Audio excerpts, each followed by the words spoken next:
ఈ ఫ్లేమ్ పెడుతున్నా, ఫ్లేమ్ మీద చూడండి ఏమో లేదు, ఫ్లేమ్ పెట్టినా కూడా. ఈ బెలూన్ తీసుకుందాం, ఏరియా ఉంది.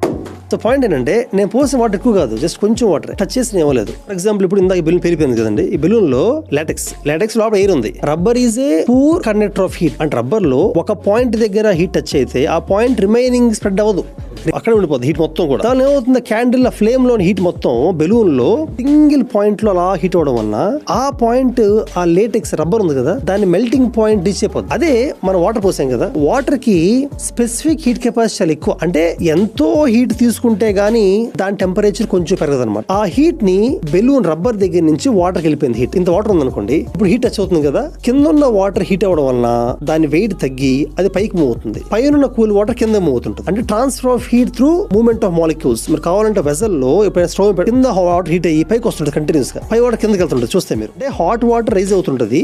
దీని practical application industrial heat exchangers అని, వాటర్ కూల్డ్ ఇంజన్స్ అని. అంటే ఇంజన్స్ బాగా హీట్ ఎక్కకుండా వాటర్ కూలింగ్ చేస్తారన్నమాట.